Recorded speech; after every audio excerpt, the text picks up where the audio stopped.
as an instructor. Okay, all right. We sort of had prearranged. Okay, I'm sorry. I wonder if I'd be considered a co-conspirator if I was there. Okay. Oh, the judge already made that First determination. S-A-N-D-E-L-E-M-U-S.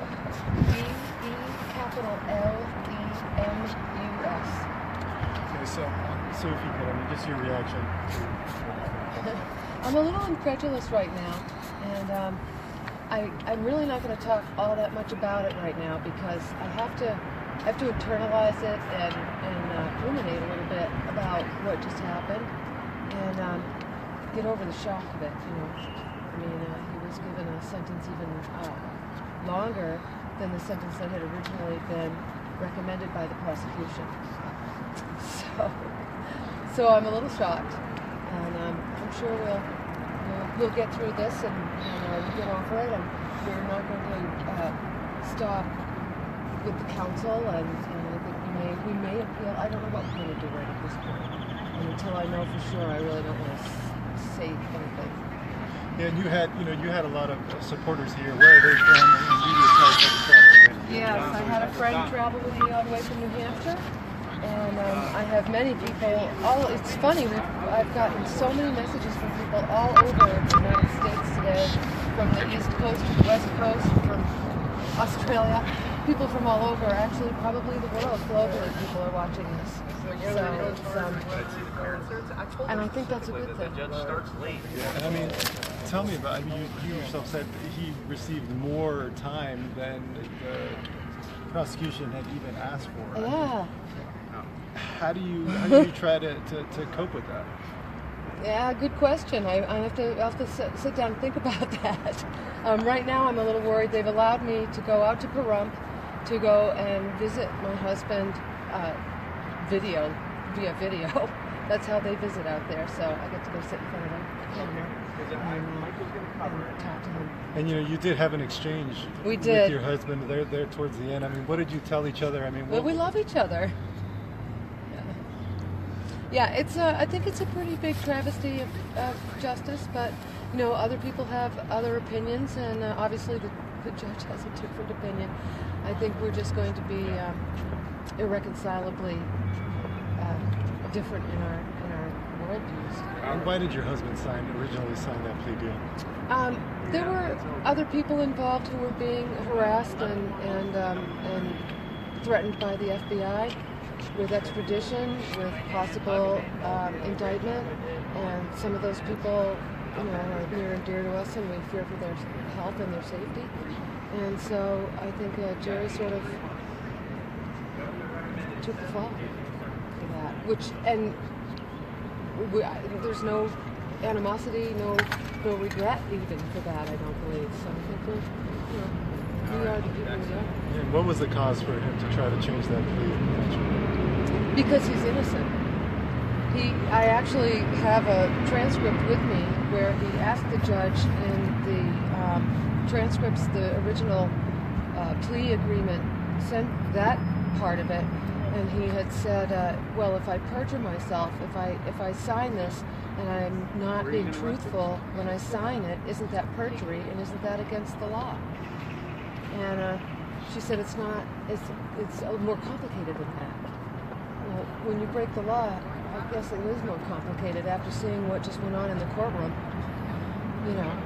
I would think that perjury is breaking the law, and he was concerned about that as well. Funny, he'd be concerned about breaking the law, huh? And why wouldn't the court allow him to change his plea? And do you think there's a fundamental problem there?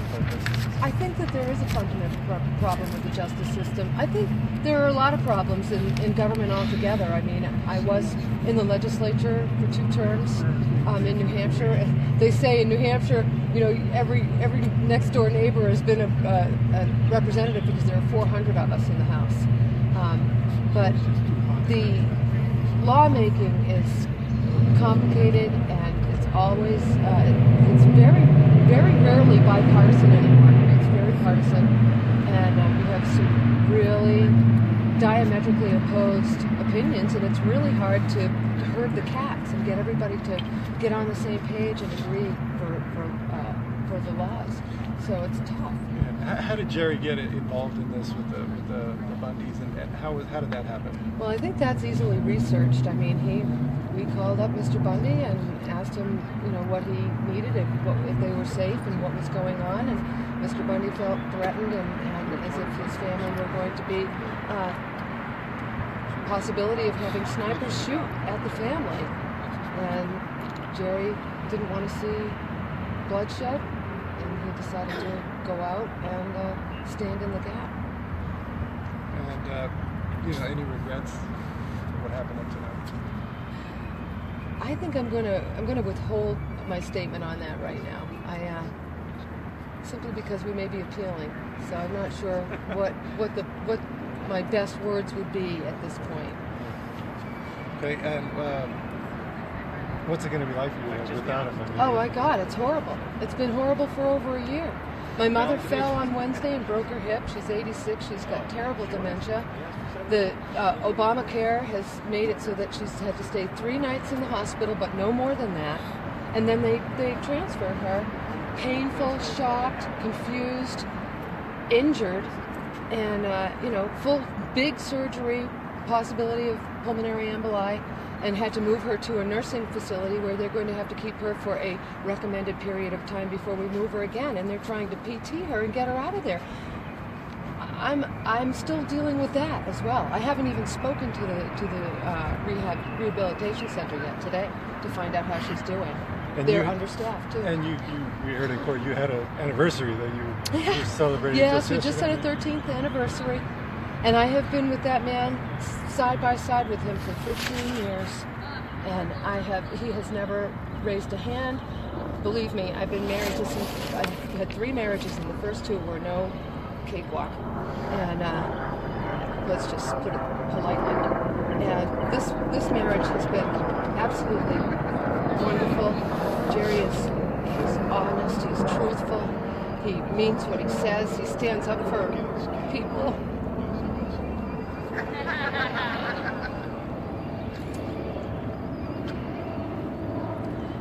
People ask us to help, and we help in every way, in any way we can. And Jerry is that kind of guy. I don't even know, maybe we've had a couple of fights, but I'm some bullhead too, So it's been a marriage, but a very, very wonderful one. And I have not seen him violent in any way, really, toward anyone. We go through the channels. That's why I became a state representative. Because we're interested in working with the government, through the government, not against the government. Jerry has said that he's described the people out there and what happened on the Bundy Ranch, some of them as heroic. Do you feel that those actions were heroic? I think I do. Yeah. I think that it's brotherly love and kindness and respect and dignity. And I think that that's what we need to afford all of the people. And I think that many people have been heroic in their stand for freedom and justice and in the American way. And so your thoughts on the FBI posing as documentarians? Oh my word. Sorry to respond like that. Well, I think it's entrapment. I think it's just clear, plain entrapment by the government, doing everything possible. They at one point, my husband and I had been having a conversation on the phone while he was in Pahrump, and we spoke about one of our friends, and they took that recording and brought it to our friend and said, "That's your friend. Turn against him. Witness against him." And of course our friend didn't, because we're friends. And we love each other. And we respect each other. And we have dignity and respect. And we're human. Everything that Jerry said in that courtroom. We're like 2 peas in a pod, so pretty much what he said, you can pretty much guess that's going to be my stance too. And not because I just follow the leader, it's because it's in my heart. Talk about the grassroots efforts to get the court to have a hearing to toss that plea agreement. I mean, talk about that support. Oh, there's been so much support. We have so many people who love Jerry and respect him. Back in New Hampshire, as I said, we had hundreds of letters. We had petitions. We had over 60 New Hampshire state legislators sign a petition at first when he came out to see if we could get even a sentencing hearing. He's had very few hearings, and I think that the first attorney that was assigned to him by the court system was working against us. He didn't file in a timely manner. I kept sending letters out to him, petitions. People were sending, letters of support and recommendation for him. He never intended on going to the court with them. And they languished and died and didn't do any good. Now we've had lots of people send more letters, many more people sending letters. I don't know if all letters that were sent got into evidence. But every single one of them is a letter in support of Jerry. And I've lived with him side by side. Believe me, I'm no pushover. And he's been the most wonderful man I've ever met in my whole life. And you have a picture of him around your neck. I do. Tell me about that. Yeah. Well, there's a company that produces these necklaces, and so I took a bunch of different pictures, and I ordered a bunch of them, and I have a whole bunch of pictures of Jerry, and I wear him because when you look at me, you see him too. Is that a way for you to kind of keep him close to you while he's away? Absolutely. We're always close. What stood out to you about what he said in court? What words stood out to you? I don't know if I can pick just a couple of words that stood out to me. Everything he says to me is great. I love hearing what he has to say. I think he's a man's man. He's an honest man. He does stand. There's a little saying that says it matters how you stand. Well, it really does matter how you stand, and I love the way he stands. And I stand with him.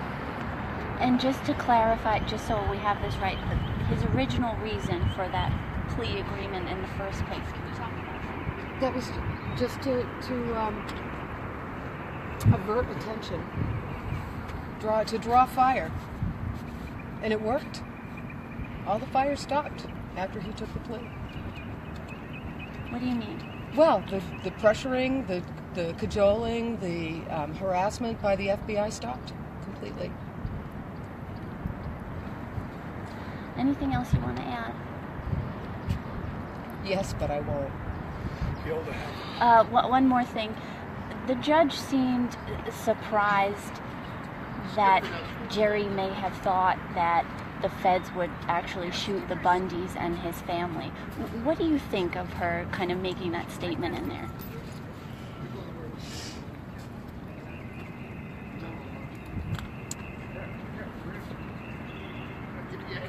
I think if we ignore history, it repeats itself. There is historical proof that citizens can be in danger. And I don't know if she's taking that into account. Thank you so much. You want to hold this for me? Okay, guys, we're going to walk over here where it's a little quieter. okay. I hope you guys could hear us a little bit there. That was Jerry Delemus' wife. We're down here in front of the Las Vegas Federal Courthouse. We're just moments after the sentencing for Jerry Delemus. The prosecutors, they asked for 72 months in this case with the plea deal. And the judge ended up giving Jerry Delemus 87 months. She extended that time and she gave him more. She said that she did not see him remorseful or sorry for his actions.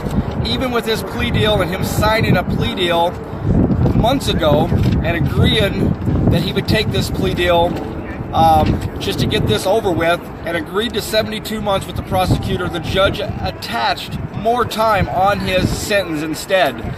She also made some stipulations to his plea deal, such as he could not have no contact with any co-conspirators or conspirators in this case at all.